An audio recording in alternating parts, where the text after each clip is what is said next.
No se asuste con lo que oiga a continuación.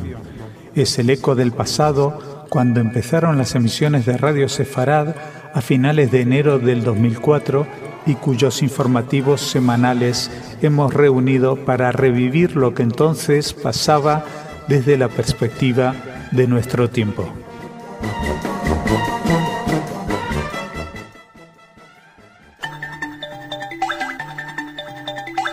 En Radio Sefarad, noticias. Bienvenidos a nuestro espacio informativo hoy 11 de septiembre, día que queremos conmemorar, día importante. Les vamos a hablar de una noticia que ha salido publicada en toda la prensa y la habrán podido ver en todas las televisiones, y es la de la banda neonazis en Israel, detenida afortunadamente. Seguiremos hablando del proceso de paz, hablaremos de una encuesta interesante en Palestina, así como de la comunidad judía de Nicaragua, en la que solamente hay 60 miembros, y también de Vilnius, donde la comunidad judía está ligeramente enfadada por una construcción que están realizando encima de un cementerio. También en Cultura, Jorge nos va a hablar de las actividades de Casa Sefarad de Israel. Nosotros empezamos con la noticia más llamativa. La policía israelí detuvo a 8 jóvenes de una banda neonazi oriundos de la antigua Unión Soviética, a los que acusa de haber dado brutales palizas a inmigrantes, homosexuales y judíos religiosos. Según fuentes policiales, los detenidos de edades entre 17 y 21 años confesaron haber atacado a decenas de personas, la mayoría trabajadores extranjeros, en la zona de la estación central de autobuses de Tel Aviv. Uno de los 8 miembros de la banda, que llegaron a Israel cuando eran niños, hace 10 años, lo hizo conforme a la ley del retorno, que garantiza a los judíos de todo el mundo la ciudadanía de este país, aunque las fuentes agregaron que los detenidos profesan el cristianismo. La investigación policial comenzó hace un año, después de que algunos desconocidos pintaran una sinagoga en varias cruces gamadas nazis y el nombre de Adolf Hitler. Si recuerdan, nosotros nos hicimos eco aquí en Radio Sefarad de esta noticia y de las denuncias de algunas de sus víctimas que se habían hecho en los medios de comunicación, pero que lamentablemente no llegaban más allá. Bueno, pues ahora no solamente es que haya salido a los medios de comunicación, sino que afortunadamente se ha detenido a esta panda de no sé, porque realmente es difícil definir a esta gente. Según las fuentes policiales, se proponían celebrar el cumpleaños de Hitler en Yad Vashem. Y bueno, a los periodistas se les ha explicado que los agentes de policía descubrieron que además de sus reuniones en las que hacían apología del nazismo, salían en grupo, como les comentábamos, para perpetrar ataques racistas en Tel Aviv.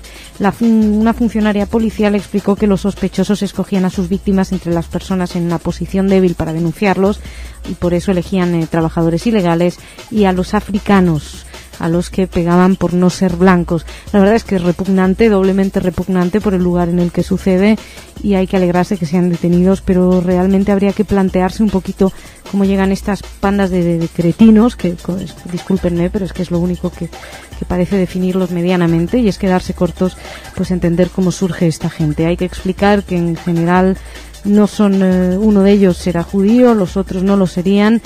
Y bueno, pues ha tenido también consecuencias políticas este descubrimiento, esta banda, y el primer rabino de Israel, Yonah Metzger, dijo que habría que recrudecer la legislación de inmigración, porque esto no puede ser. Estos judíos, según desde el punto de vista del derecho religioso, no serían judíos, aunque sí inmigraron a Israel desde ex repúblicas soviéticas valiéndose de la ley del retorno, ya que pues algunos tendrían alguna abuela o lo que sea. Pero bueno, independientemente de que sean judíos o no, esto no tiene ninguna razón de ser, y no es en Israel donde se puede ver este tipo de cosas, desde luego, ni debería verse. Esperemos.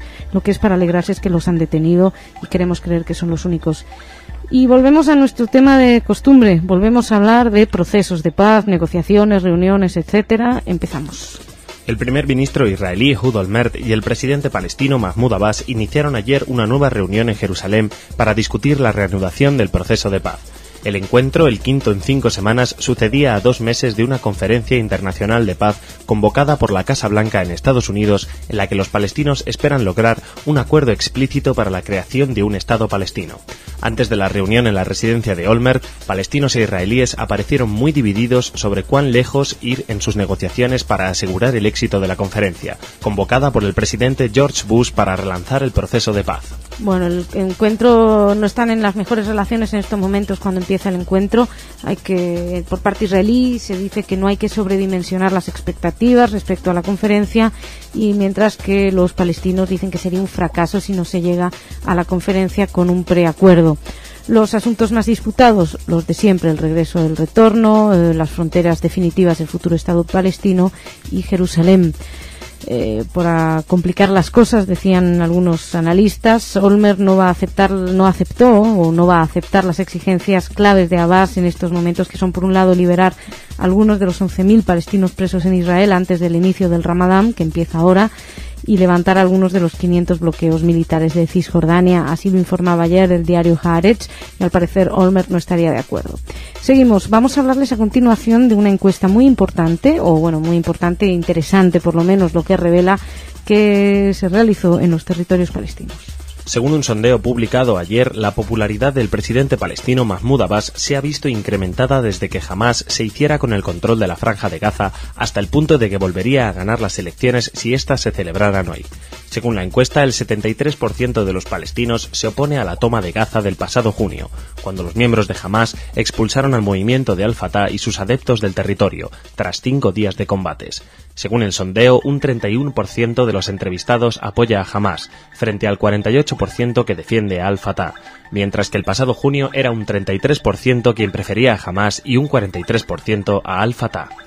Curioso es que realmente esta ha sido la voluntad de toda la comunidad internacional, reavivar la imagen de Abbas frente a sus votantes, sus electores, con lo cual parecería que lo están consiguiendo. Este sondeo fue elaborado por el Centro Palestino para los Estudios de Opinión y la Política, y en el estudio fueron entrevistadas unas 1.270 personas, palestinos de Cisjordania, de Gaza y de Jerusalén, entre el 6 y el 8 de septiembre. Así que, como verán, es muy reciente. También el estudio, como les decíamos, dice que si se celebraran las elecciones presidenciales hoy, Abbas ganaría con un 59% frente al 36% que recibiría el primer ministro depuesto de Hamás, Ismail Haniyeh. Abbas, por su parte, ha prometido convocar elecciones presidenciales y parlamentarias, pero aún no se ha fijado una fecha. Actualmente las elecciones estarían previstas, las presidenciales para el 2009, las legislativas para el 2010. Pero viendo tal y como van las encuestas, pues es muy probable, no es descartable que las quieran adelantar. Los de Fatah, por supuesto, jamás no tienen ninguna intención de que se vuelvan a celebrar elecciones. Bueno, nosotros seguimos, vamos a hablarles a continuación, vamos a echar un vistazo a otras comunidades judías. Empezamos en América Latina. La agencia Jewish Telegraphic informó de que un nuevo Sefer Torah fue enviado a Nicaragua en agosto, en reemplazo del que se trasladó a Costa Rica después de que un incendio destruyera la única sinagoga del país en 1978 y la revolución sandinista del año siguiente forzara a la comunidad judía nicaragüense al exilio. Jana Sorgegan, de New Jersey, Estados Unidos, donó el rollo, que será guardado en la casa de un miembro de la comunidad, ya que el grupo no cuenta con ningún lugar de reunión ni sinagoga. El presidente de la comunidad, Eduardo Translater, explicó que la llegada de la Torá supone un gran paso para reconstruir la comunidad judía en Nicaragua.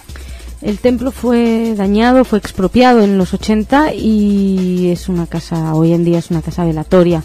Según explicaba la agencia Jewish Telegraphic, desde que los sandinistas perdieron las elecciones del 90, los judíos han ido retornando poco a poco, gradualmente, y hoy en día la comunidad judía nicaragüense cuenta con 60 miembros. Es poquito, la verdad. Además, ellos en el pasado sufrieron bastantes persecuciones, sobre todo durante el sandinismo, y hoy algunas familias han regresado para recomenzar, para volver a empezar ahí, para establecerse, y esta adquisición del Sefer Torah pues es un verdadero paso importante, es para congratularse y para felicitarlos. Seguimos, nos vamos ahora a Lituania. Un nuevo edificio de oficinas que es construido en Vilnius ha enfadado a la comunidad judía local. La obra está situada sobre un antiguo cementerio y la disputa ha reabierto viejas heridas y acusaciones de antisemitismo en Lituania, donde el holocausto nazi exterminó a una comunidad judía de más de 200.000 personas. Las protestas por el cementerio, el lugar de descanso final en 1797 del Gaón de Vilna, un famoso rabino y erudito judío, se han originado tanto local como internacionalmente e incluyen una carta de la candidata a presidente de Estados Unidos, Hillary Clinton. Es que es un cementerio de 600 años de antigüedad Y hay que recordar que Vilnius fue una ciudad muy importante. De hecho, cuando pertenecía a Polonia la llamaban Jerusalén de Lituania. Y bueno, según quienes construyen ahí, dicen que no hay un cementerio, que solamente se encontraron huesos de animales. Sin embargo, bueno, pues está habiendo bastante discusión respecto a esto. El cementerio fue clausurado por la Rusia zarista en 1831 y en 1950 las autoridades soviéticas construyeron ahí un estadio, una sala de conciertos, pero sí que permitieron que los restos del cementerio fueran retirados. El caso es que para los judíos sigue siendo un lugar sagrado y no debería haber ninguna obra que perturbe los restos. Así lo explicaron. Seguiremos pendientes siempre de este tema de los cementerios, aquí tanto en España como fuera de ella, pues siempre somos muy sensibles a lo que sucede. Y dejamos aquí esta primera parte del informativo. Vamos a hablar ahora con Jorge Rosenblum. ¡Vámonos!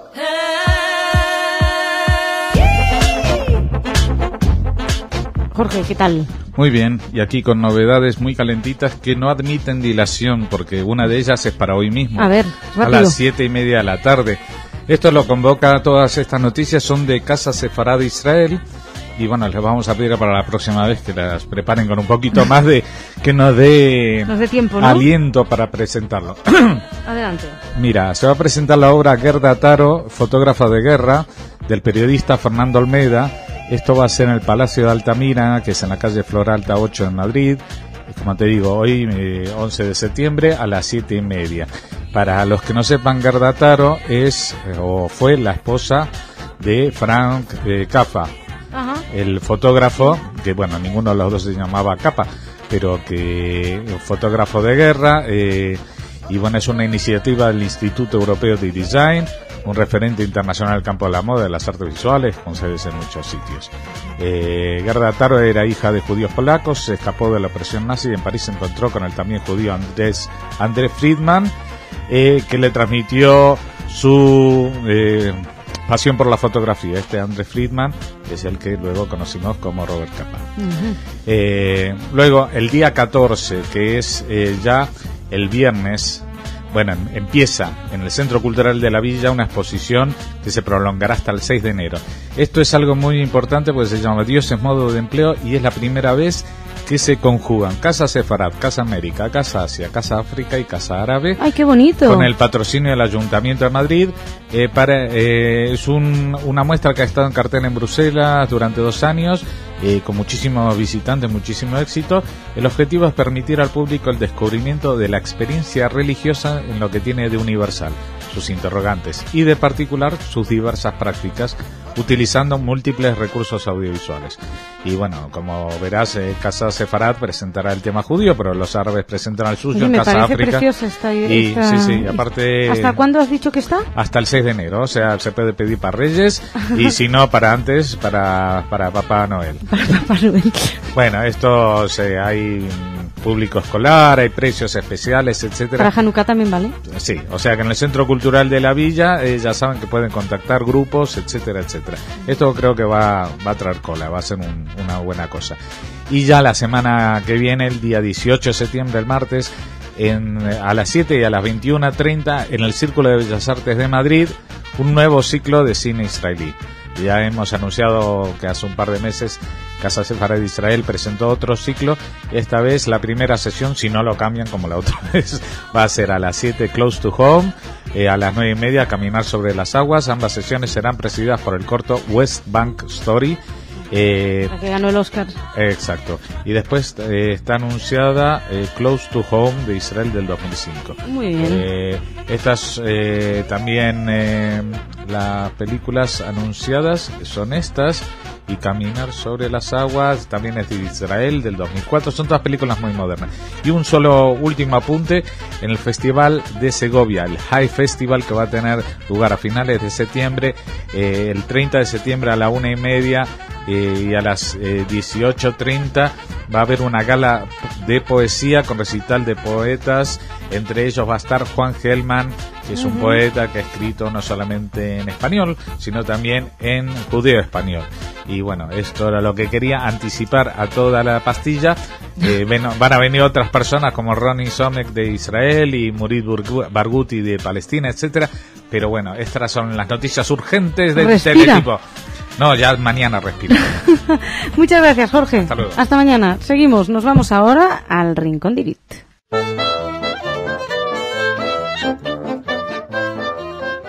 Irit, ¿qué tal? Bien. Cuéntame qué tenemos. Mujeres. ¿Mujeres? Sí. ¿Cuántas? Una. Bueno. Una mujer judía especial. Pero vale por muchas. Sí, eso digo yo. Se presenta a las elecciones en Marruecos. Maggie Kakon se ha convertido en la primera mujer judía que se presenta a las elecciones en Marruecos en busca de un escaño como diputada.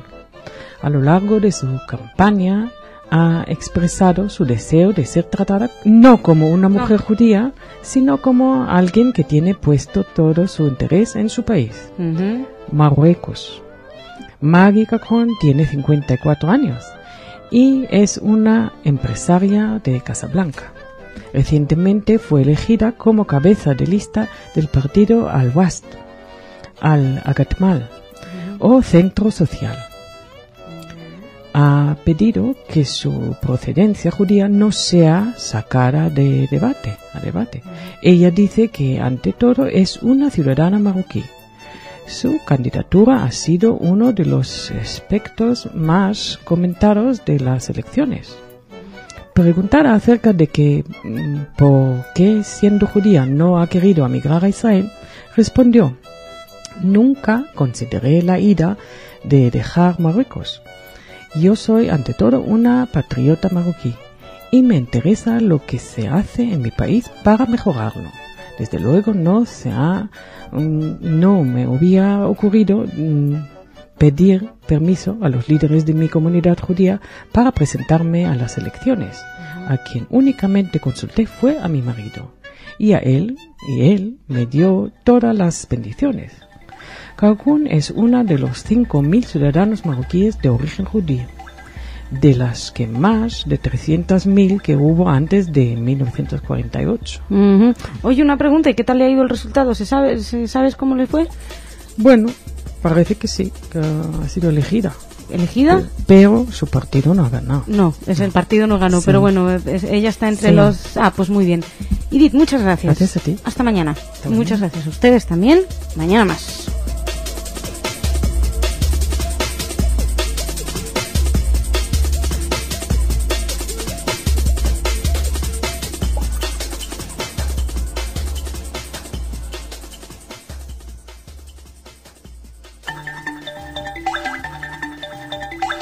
En Radio Sefarad, noticias.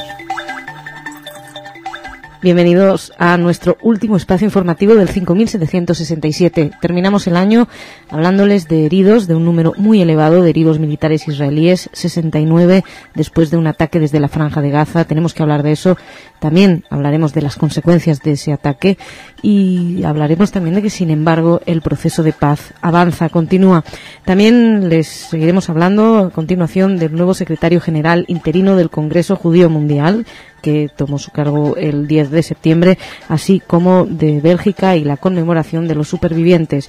Tiraremos de las orejas al diario El País, que últimamente nos ha traído algunos titulares bastante dudosos, y en la sección cultural Jorge nos va a hablar también del Holocausto y demás actividades que van a tener lugar en muchas partes.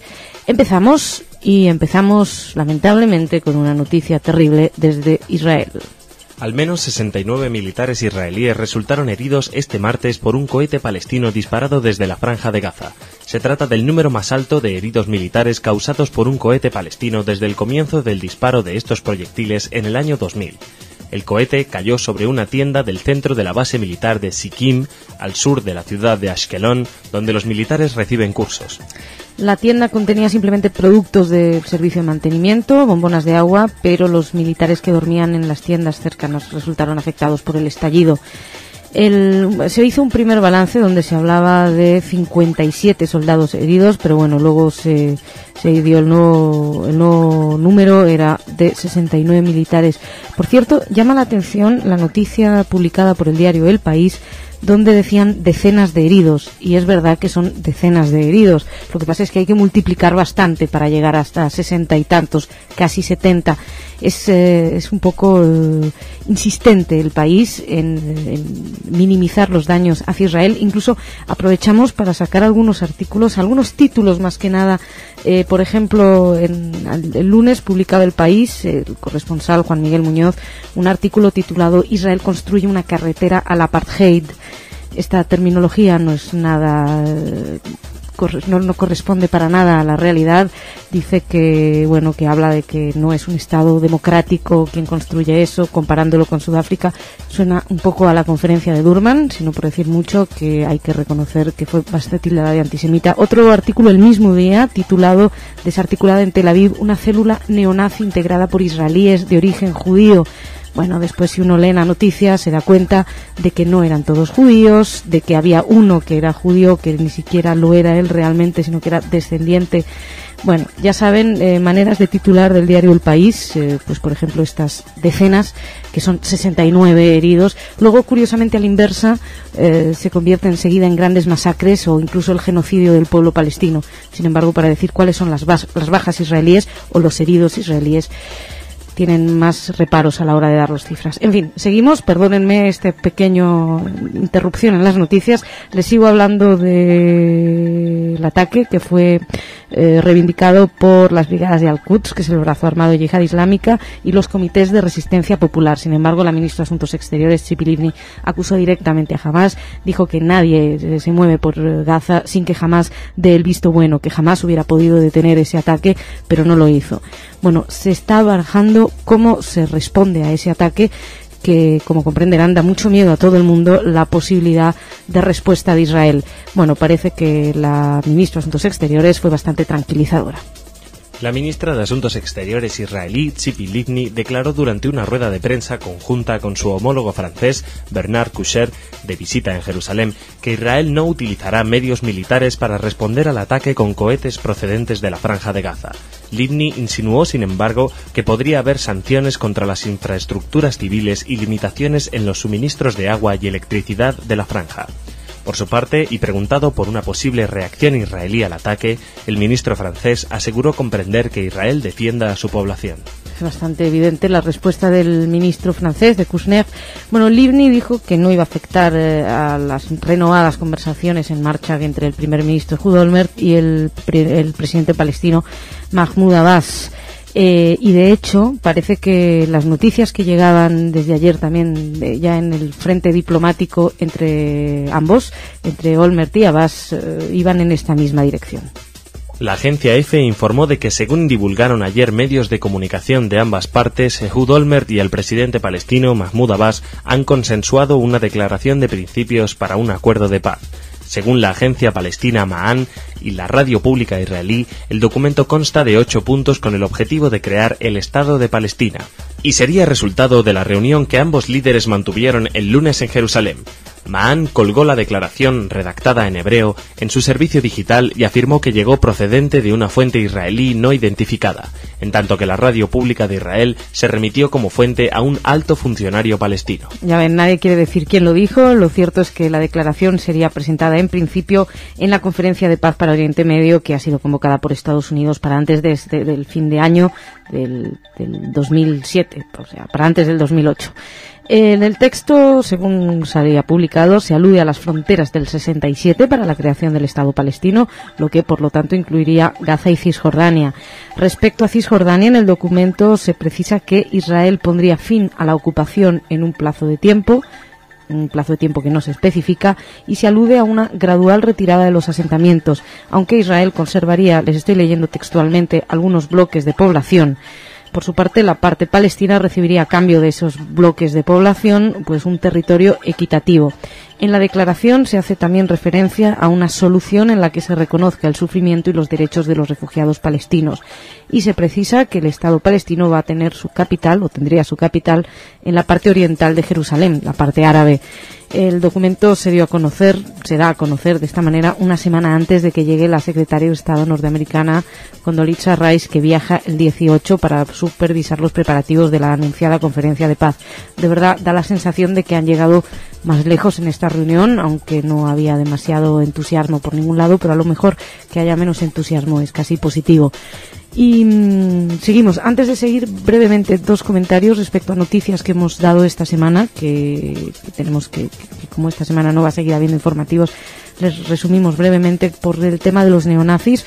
Ayer en Diario Haaretz, el jefe de la policía dijo que pensaba que hay varias decenas de nazis, que se estaba intentando desarticular todas las bandas nazis, neonazis en Israel, y que bueno, también que aparecieron unas pintadas nazis el mismo lunes en una sinagoga. Pero al parecer están estas decenas de nazis, serían algunas personas, por lo menos decenas y no centenas, lo que da una cierta tranquilidad, pues que no todos trabajarían de manera organizada, ni estarían organizados, y que están trabajando para detectarlos. Eso es bueno. Y otra cosa brevemente, si recuerdan, les hablábamos la semana pasada de ese misterioso sobrevolar de aviones israelíes sobre territorio sirio. Según la CNN, ayer dijeron que podía ser que Israel estaría muy contento por esa operación, porque al parecer habrían atacado el objetivo hubiera sido evitar una transferencia de armas de Irán a Hezbollah a través de Siria, y que el objetivo habría sido conseguido. Con lo cual, bueno, pues si efectivamente es así, pues habrá que alegrarse que lo hayan conseguido. Y cambiamos, nos vamos de Oriente Medio, lo dejamos ahí, ya volveremos en el año que viene. Nos vamos ahora venimos a hablarles de otros temas también de interés. Según informó Noti Israel, el ex vicepresidente ejecutivo del American Jewish Joint Distribution Committee, Michael Schneider, tenía previsto asumir oficialmente su cargo de secretario general interino del Congreso Mundial Judío del día 10 de septiembre. Michael Schneider prestó servicios como vicepresidente ejecutivo y ejecutivo jefe del Joint desde diciembre de 1987 a mayo de 2002 y actualmente conduce los programas del Joint para proyectos de auxilio a los damnificados por el tsunami en Indonesia y un programa de lucha contra el SIDA. Nacido en Sudáfrica, Schneider desempeñó tareas en Irán durante y después de la revolución en ese país. Y Schneider ha trabajado también con gobiernos y comunidades de todo el mundo, y según dijo el presidente del Congreso Judío Mundial, Ronald Lauder, es un hombre respetado por todos y de ninguna manera se trata de un desconocido para las comunidades judías del mundo. Bueno, pues es cuestión de darle la enhorabuena y la bienvenida a Michael Schneider. Nosotros avanzamos, seguimos, nos vamos a Bélgica. El Consejo de Estado belga ha autorizado la celebración en Amberes de un acto en recuerdo de las víctimas de las redadas contra los judíos durante la Segunda Guerra Mundial, que había sido prohibido por el alcalde de la ciudad, Patrick Janssens. El acto fue organizado por la Asociación para la Restitución de los Bienes Robados a los Judíos con ocasión de la Jornada Nacional del Mártir Judío de Bélgica. La celebración constó de la colocación delante del monumento a las víctimas de redadas en Amberes de una placa en 3 idiomas, hebreo, holandés y francés, para recordar la activa colaboración de la policía de Amberes con las redadas antijudías durante la Segunda Guerra Mundial. Y en la placa se puede leer lo siguiente: en este barrio, en agosto de 1942, policías que actuaban bajo el mando de las autoridades comunales participaron activamente en las redadas antijudías en diligente colaboración con el ocupante nazi. Sé consciente de que el Estado fue cómplice de un genocidio y recuerda a las víctimas y héroes de la resistencia. Y con esta noticia nos vamos a hablar ahora de cultura con Jorge, aunque creo que empezamos hablando de algo parecido. Hola, Jorge. Hola, ¿qué tal, Masha? Traemos aquí algunas de las actividades programadas para estos días próximos. Entre ellas, una muy significativa es que entre los días 24, 25 y 26 de septiembre va a haber una actividad conjunta del Museo del Holocausto de Jerusalén, Yad Vashem, y el Instituto de Filosofía, con sesiones, seminarios, y que va a tener lugar en la residencia de estudiantes el lunes y martes por la tarde.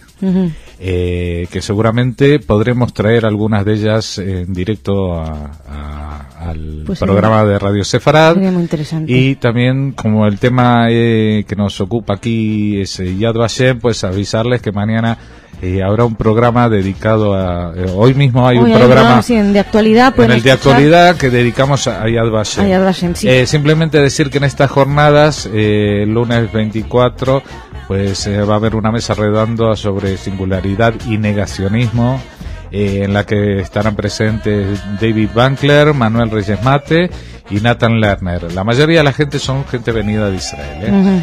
El día 25 por la mañana, Juan Pablo Fusi sobre la cuestión judía, reflexiones desde España.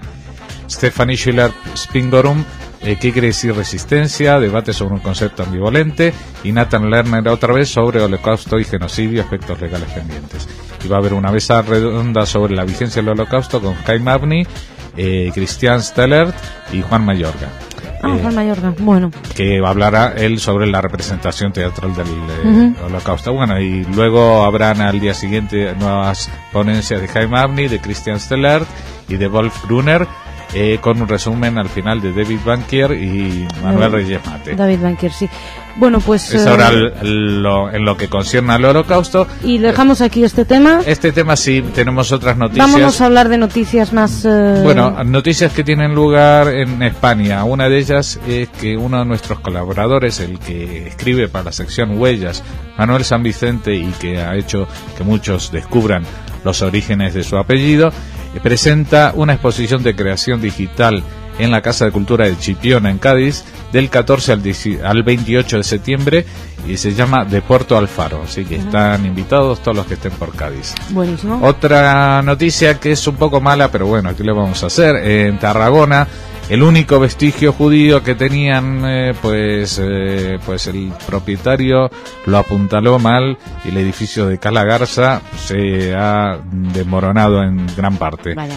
Esto era un sitio catalogado como bien cultural de interés local, construido en el siglo XIII, que rememora la presencia judía en Tarragona entre los siglos XII y XV. Y en el subsuelo hay aparte vestigios visigodos, o sea que hay mucho para excavar, y esperemos que esto sirva como una llamada de atención para todos los arqueólogos y estudios que se realicen con los vestigios en España y especialmente con los judíos. Y por último vamos a dar una noticia, que se publica un libro que se llama La hierba amarga. Es un testimonio de la ocupación nazi en Holanda, que estaba inédito en castellano y que va a publicar Libros del Asteroide. Es una novela escrita por la holandesa Marga Minko, que es una periodista que se vio forzada a dejar su trabajo y a esconderse para evitar ser deportada. Es una novela autobiográfica de esta Marga Minko. Pues eso, que la lean, que tiene buena pinta. La hierba amarga. La hierba amarga, vale, perfecto. Pues muchas gracias, Jorge. De nada. Feliz año nuevo. Feliz año nuevo. ¿Nos encontramos en el que viene? Sí, y algunos más viejos. Algunos más viejos, seguro. Gracias, y me voy ahora a hablar con Igit. Hola, Igit, ¿cómo estás? Hola. Cuéntame, Bien. ¿qué tenemos? Bueno, hablamos de un experto en nanotecnología israelí y profesor de la Universidad de Bar-Ilan, que ha inventado una célula fotovoltaica que produce electricidad a partir de los rayos solares, técnica que podría las células, que están compuestas de cables metálicos montados sobre cristal conductivo, puede crear una base para las células solares capaces de producir electricidad. Esto asegura el profesor Aryeh Saban, jefe del Instituto de Nanotecnología Bio, que acaba de patentar su invento. Fíjate. No, espera. Eso será el fin del problema, ¿no? El fin del problema ha sido por lo menos un pasito más, sí. Orio Solar, una compañía radicada en Jerusalén, que ha entrado en contacto y se ha asociado con la Universidad de Bar-Ilan, está desarrollando las aplicaciones comerciales para conseguir resultados que conduzcan al abaratamiento de la energía. Saban cree que las nuevas células solares estarán dispuestas comercialmente a lo largo de los próximos 5 años, y añade que este será un paso de gigante que permitirá independizarse de los combustibles fósiles como el petróleo. Todo el mundo está buscando algo, ¿eh? Sí, y que es más ecológico además. Eso sí. Bueno, también están ahora con lo de los cereales, Sí, que si esto también, eso también lo que va a aumentar todos el precio del cereal. El precio del cereal y de todo lo que está relacionado con el cereal, el pollo, etcétera, pero bueno. Sí. Que muchas gracias, Igit. Gracias a ti. Shana Tova. Shana Tova. Y nos encontramos el año que viene. Sí, Vale. exactamente. Muchas gracias. Muchas gracias a ustedes también por su atención, por haber seguido ahí todo este año, por haberse enganchado a nosotros en este año. Esperamos reencontrarnos también en el 5768. Shana Tova, que pasen un excelente fin de año y entrada en el año que viene.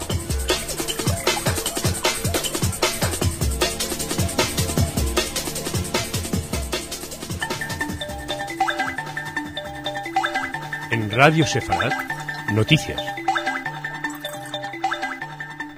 Bienvenidos a nuestro espacio informativo. Hablaremos de Palestina, de Irán, de Siria, de neonazis en Italia y del descubrimiento de un álbum con imágenes, con dibujos de Dachau. Antes de empezar, comentarles que el terrible accidente de avión, en el avión viajaban 10 israelíes, se pudo confirmar, así lo confirmó la agencia France Presse, y al parecer, al cierre de esta edición, dos israelíes estaban con heridas leves y se estaba intentando determinar dónde se encontraban los 8 israelíes restantes. Bueno, empezamos el informativo y empezamos hablándoles de aquel conflicto, de aquel misterioso sobrevolar de aviones de territorio sirio. Según una fuente israelí citada por The Sunday Times, Siria habría estado planeando una sorpresa devastadora contra Israel, y añade que la agresión podría estar relacionada con las informaciones acerca del presunto cargamento nuclear norcoreano que motivó las recientes incursiones del ejército israelí en el país vecino. El diario asegura que los planes del ataque comenzaron poco después de que el jefe de la agencia de inteligencia Mossad, Meir Dagan, presentara en primavera al primer ministro israelí, Ehud Olmert, evidencias de que Siria estaba intentando comprar dispositivos nucleares a Corea del Norte. Dagan advirtió de que Siria podría utilizar un misil Scud-C norcoreano. Se suponía que sería una sorpresa siria devastadora para Israel, aseguraban las fuentes, que también aseguran que se sabía desde hace tiempo que Siria dispone de dispositivos químicos mortales, pero que con lo que no se puede vivir es con una amenaza nuclear. La agencia surcoreana Yonhap, por su parte, citaba ayer a un destacado funcionario norcoreano que negaba la información acerca de la posibilidad de que Pyongyang hubiera ofrecido su experiencia en armas nucleares a Siria. En fin, todavía, como ven, quedan muchas cuestiones oscuras por dilucidar y estaremos ahí pendientes de ver qué es lo que sucede y a ver si se van aclarando un poquito más los detalles de lo que ha sucedido. Mientras tanto, nos vamos a hablarles de Hamas. El portavoz de Hamas, Taher al-Nounou, aseguró que el movimiento islamista estaría dispuesto a renovar un alto el fuego con Israel. Por su parte, el viceministro israelí de Defensa, Nathan Bilnai, no descartó este lunes una tregua con Hamas siempre que estos demuestren su disposición a detener el lanzamiento de misiles contra Israel. El viceministro consideró que sería necesario un periodo de 1 o 2 semanas sin ataques para tomar en serio una tregua con Hamas. Lo que es bastante irónico es que Hamas afirmó el domingo que estaban respetando la tregua a la que se llegó en noviembre del 2005 y eso evidentemente por parte de Israel ha sido considerado como una declaración risible porque los ataques con misiles están continuando constantemente a diario. Recuerden aquel que incluso hirió a 68 soldados, 69 soldados la semana pasada, han caído incluso en guarderías, y decir que se está respetando el alto el fuego, pues eso, como mínimo es que resulta irónico. Lo que sí es cierto es que el jueves Hamas solicitó a los grupos armados palestinos que no atacaran los puntos de paso de la frontera entre territorio palestino e Israel. Quien se ha negado a todo posible alto el fuego es Yihad Islámica. De hecho, Yihad es quien está reivindicando la mayoría de los ataques. Lo que pasa es que, tal y como señaló la ministra de Asuntos Exteriores, Tzipi Livni, Yihad Islámica no puede hacer nada, o sea, ningún grupo puede hacer absolutamente nada en la Franja de Gaza sin que Hamas lo sepa y sin que Hamas lo permita, con lo cual no es simplemente decir que se está respetando un alto el fuego, es también evitar que otros grupos atenten y ataquen.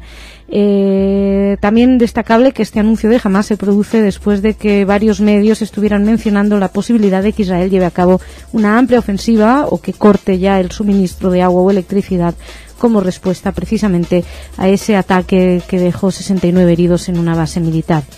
Otra cosa, ya no en malas relaciones con Hamas, sino en materia de buenas relaciones, comentar que la ministra de Asuntos Exteriores, Tzipi Livni, compartió con el primer ministro palestino Salam Fayyad y 40 representantes del mundo musulmán y cristiano una cena de ruptura del Ramadán en Jerusalén Oeste. Según un comunicado del Ministerio de Exteriores israelí, también asistieron el ministro palestino de Información, Riyad al-Maliki, los embajadores de Israel en Jordania, Ali Al-Ayed, en Egipto, Mohamed Hasem, y Mauritania, Ahmed Ul-Teged.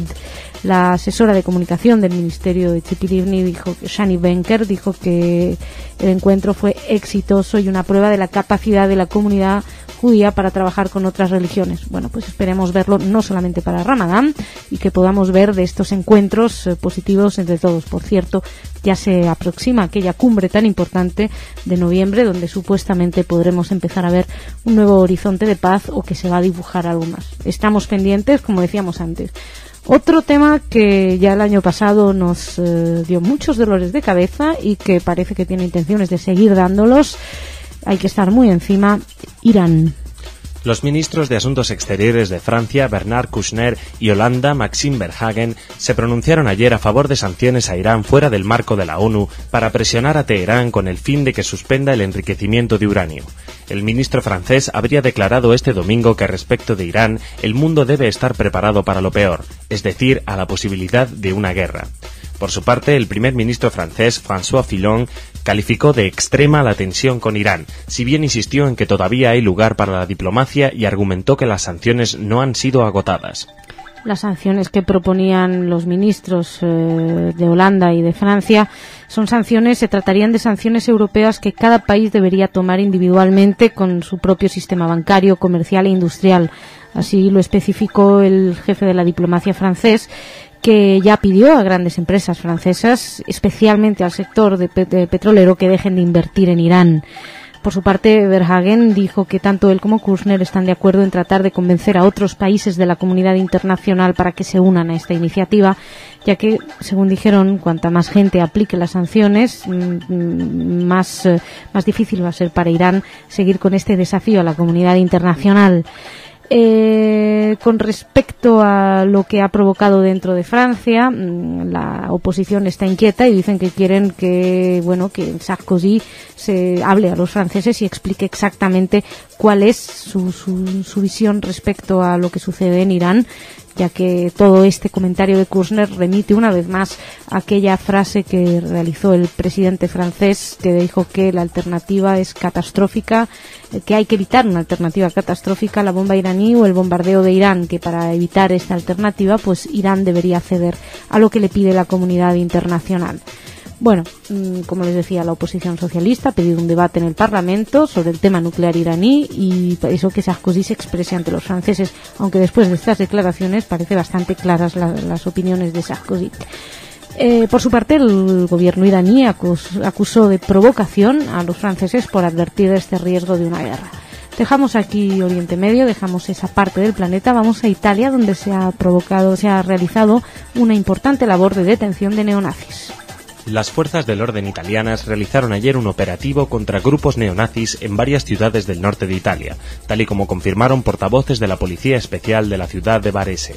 Fabio Mondoa, funcionario de la Policía Especial, confirmó que fueron realizados 47 registros, en particular contra miembros del Partido Nacional Socialista de los Trabajadores, de inspiración nazi. Mondoa dijo que esa agrupación reclutaba personas para realizar propaganda de discriminación racial, étnica o religiosa. Bueno, les dije que era de detención de neonazis, no ha sido detención porque no se detuvo a nadie, sin embargo sí que fue importante estos registros. Son operativos en los que participaron más de 150 agentes, se llevaron a cabo en varias ciudades del norte de Italia, como les decíamos, y este partido que registraron se había presentado en las elecciones administrativas del 2006 y 2007, había presentado varios candidatos en municipios de la zona, logrando la elección de uno de sus representantes en el Consejo Municipal de Belghirate, en la provincia de Varese. Es un partido que fue fundado en el 2002 por Pierluigi Pagliucci, un hotelero de la provincia de Milán, que en un sitio internet confirma la inspiración de esa formación política en los ideales del ex dictador nazi Adolfo Hitler, dice. Bueno, lo cierto es que no hace falta que él lo diga, basta con saber cómo se llama el partido, Partido Nacional Socialista de los Trabajadores, pues uno sospecha que puede tener cierta influencia de Hitler y del nazismo. En fin, felicitar de alguna manera, hay que felicitarse porque los italianos hayan actuado antes de que estos actuaran a su vez. Pero bueno, seguiremos atentos. Más cosas. Les hablamos ahora de un misterio, y más que de un misterio, de un nuevo álbum que traería más datos en torno al Holocausto. La agencia Associated Press informaba ayer desde Alemania cómo Shari Claes llevaba tiempo recordando un grueso álbum de dibujos a tinta y acuarela que transmiten reveladores detalles de la brutalidad del campo de Dachau, donde su padre pasó las últimas semanas de la Segunda Guerra Mundial. Son 30 imágenes que exponen la pesadilla a través de los ojos del artista y agregan textura gráfica al cúmulo de testimonios de los sobrevivientes del Holocausto. Shari Claes finalmente ha deseado que el público conozca el álbum, y los estudiosos que lo han visto lo calificaron como históricamente extraordinario. Bueno, el misterio del que les hablaba al principio es que no se sabe quién hizo los dibujos, solamente lo sabía el padre de la señora Claes, pero él llevó el álbum desde Dachau a los Estados Unidos en un barco en el que viajó con más de 60 huérfanos de la Shoah, y este hombre se suicidó en el 1972. Evidentemente imposible soportar la presión de los recuerdos. La única pista de quién pudo realizar estos dibujos es una firma en la parte inferior de algunos de ellos, que se puede leer Porulski. La dueña del álbum ha iniciado una investigación para descubrir quién es este Porulski y cómo su familia terminó siendo quien custodiara el legado de este artístico, porque parece ser que no solamente históricamente son muy importantes este legado, sino también artísticamente tiene un gran valor. Ha pasado mucho tiempo desde que se atreviera la señora Claes a presentarlo, así que suponemos que tarde o temprano tendremos acceso a él de alguna manera o de otra. Y dejamos aquí esta primera parte del informativo. Vamos a hablar de cultura con Jorge.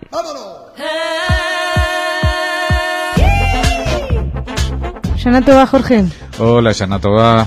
¿Qué tal? Muy bien, este año a ver si nos trae noticias buenas. Sí, se me agolpan con estas fiestas y estos días sin noticias, pues se agolpan. Así que vamos a ir rapidito. Primero recordar que hoy, 18 de septiembre, a las 7 de la tarde, los que estén en Madrid no pueden perderse en el Círculo de Bellas Artes el segundo ciclo de cine israelí contemporáneo organizado por la Casa Sefarad de Israel. Ya hemos hablado de él, y el acto será presentado por Ana Pecker, jefe de prensa de la Semana de Cine Experimental de Madrid. Otra actividad que tiene relación con artistas israelíes es los conciertos que tanto hoy 18 como mañana 19 tienen lugar en Barcelona. Esta vez los conciertos de la Filarmónica de Israel, dirigida por Zubin Mehta, en el Palau de la Música, con un programa que vale la pena escuchar, así que los que estén por allí y tengan entradas, si es que las hay, pues que vayan a oír, en este caso, no a verlo.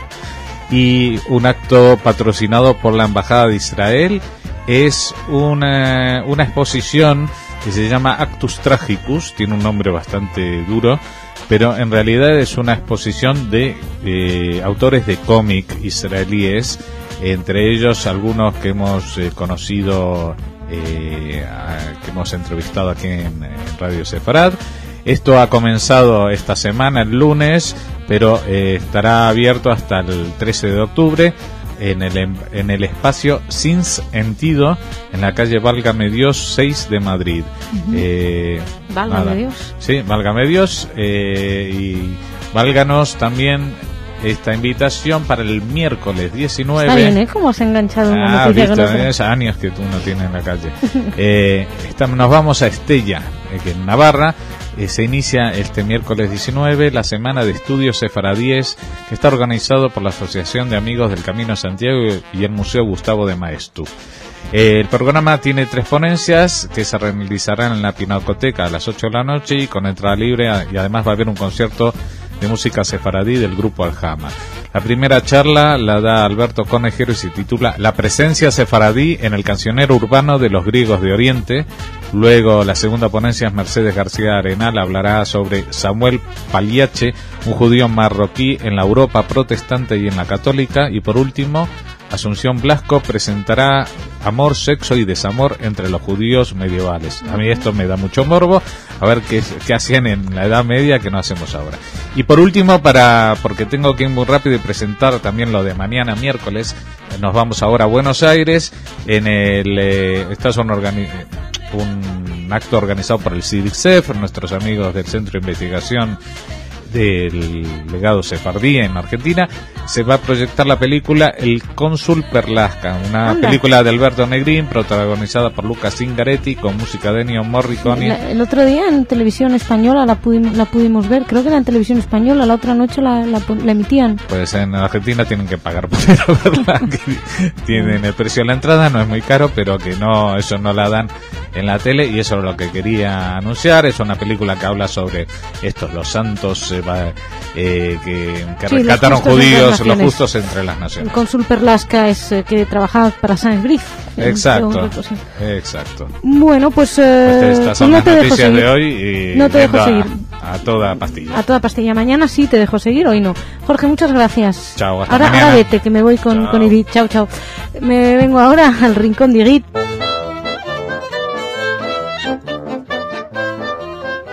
Hola Irit, Shana Tova. Hola, Shana Tova. ¿Cómo estás?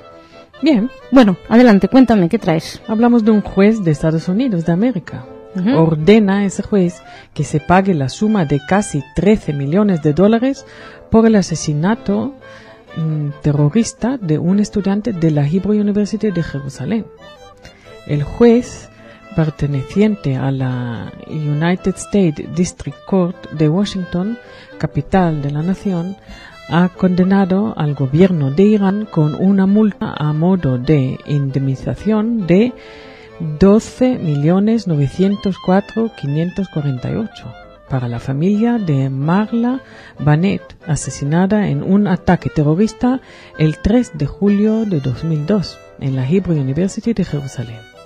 Banet, estudiante de San Diego de 24 años de edad, era una de las 9 estudiantes que trabajaron y eran asesinados en ataque terrorista, sí. Sí, terrorista en la cafetería de Frank Sinatra en el campus de la Universidad de Monte Scopus. Y Banet, graduada de la Universidad de California, campus de Berkeley, seguía cursos de estudios judaicos en la Hebrew University cuando el atentado terrorista tuvo lugar. En su decisión, el juez Royce C. Lambath determinó que el ataque fue llevado a cabo por miembros de Hamas, movimiento terrorista financiado por el gobierno de Irán, que por lo tanto es responsable del hecho. La Hebrew University ha expresado su satisfacción por la sentencia. Bueno, la pregunta es... dudo bastante que lo vayan a pagar, pero bueno. Irit, muchísimas gracias. Gracias a ti. Nos encontramos mañana. Sí. Muchas gracias a ustedes también por su atención. Mañana más.